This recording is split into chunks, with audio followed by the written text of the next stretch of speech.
Bonjour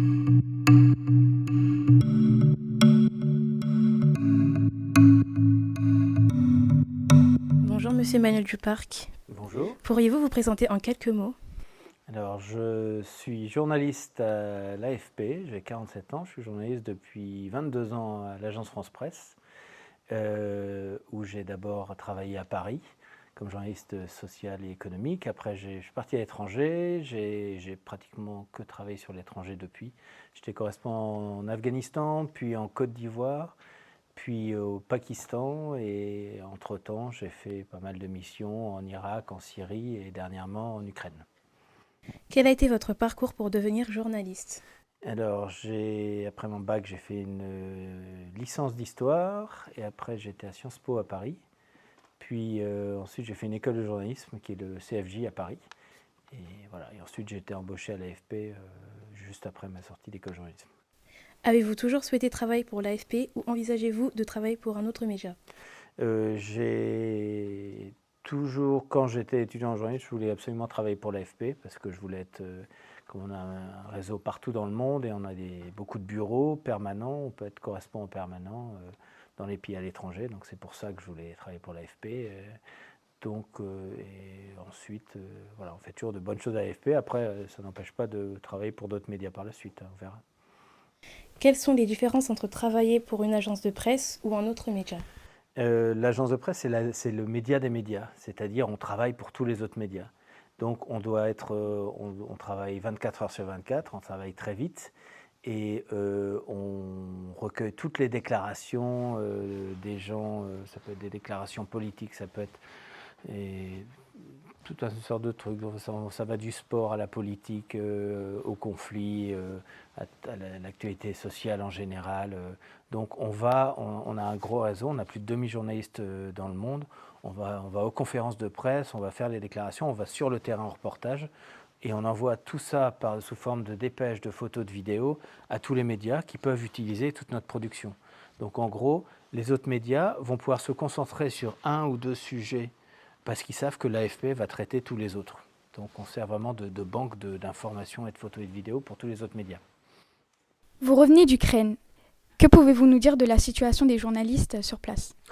Alors la situation des journalistes ukrainiens est très difficile parce que, alors ils sont journalistes, mais ils sont d'abord citoyens ukrainiens, donc pour beaucoup, ils sont retrouvés dans des zones qui sont fait envahir.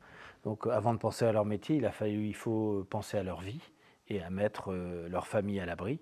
Donc ils doivent à la fois gérer tout le bouleversement de leur vie personnelle, mais aussi continuer à travailler s'ils peuvent continuer à travailler et dans des conditions pas faciles parce qu'il y a une bonne partie du pays qui est assiégée et en guerre avec les Russes. Comment assurez-vous votre sécurité? On recueille un maximum d'informations sur place en interrogeant les Ukrainiens, nos journalistes ukrainiens ou alors d'autres correspondants ukrainiens qu'on a sur place et on se rend sur place et on se renseigne pour savoir est-ce qu'on peut aller dans telle ou telle ville, dans tel ou tel quartier et en fonction des dangers qu'il peut y avoir, de la guerre qu'il y a ou pas et ensuite on prend la décision d'y aller ou pas. D'accord. Quels sont vos préparatifs lorsque vous vous rendez dans une zone de guerre? Prendre déjà du matériel pour se parer à toute éventualité. Donc ça peut être de tout. Un sac de couchage, un matelas pliable pour pouvoir dormir n'importe où. Ça peut être des gourdes décontaminantes pour pouvoir boire de l'eau n'importe où. Prendre des barres énergétiques ou autres qu'on est toujours dans un coin au cas où on n'aurait plus rien à manger. Prendre le matériel de sécurité, le gilet pare-balles, le casque. Et voilà, et tout le matériel pour faire notre travail qui est carnet, stylo, caméra, ordinateur portable. La guerre en Ukraine est-elle également un conflit médiatique? Qu'en pensez-vous? De toute façon, aujourd'hui, c'est forcément un conflit médiatique parce qu'il y a une guerre de communication entre les deux côtés, que ce soit les Russes d'un côté et les Ukrainiens et les Occidentaux de l'autre. Donc de toute façon, il y a beaucoup de déclarations politiques. Les réseaux sociaux jouent un grand rôle parce que tout le monde peut mettre ses déclarations, telle ou telle vidéo sur les réseaux sociaux, parfois en manipulant. Donc de toute façon, c'est aussi une guerre médiatique. Ouais. Et c'est notre travail, nous, en tant que journalistes, d'aller sur le terrain pour dire si telle ou telle chose est vraie. Vous avez travaillé dans de nombreuses zones de conflit. Qu'avez-vous ressenti la première fois et que ressentez-vous maintenant? La première fois, j'ai ressenti la découverte, c'est-à-dire que quelque chose de très particulier qui est dans la guerre, qui est que tout peut basculer d'un moment à l'autre. Et quand on couvre la guerre, on arrive dans des villages avec des gens qui ont eu des vies complètement bouleversées. Donc c'est ça la guerre, c'est quelque chose qui vous tombe dessus et on ne sait pas comment réagir et on a la vie bouleversée en 5 minutes.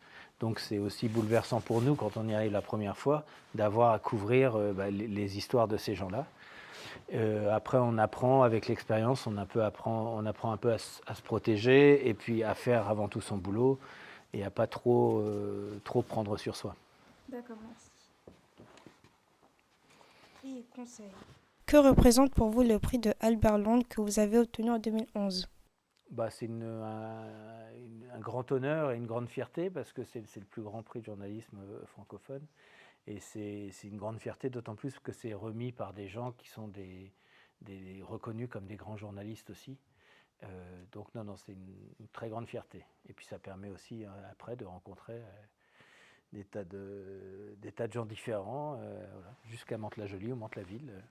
Donc voilà, c'est très, très enrichissant. Quels conseils pouvez-vous nous donner à des adolescents face aux médias et à l'information ?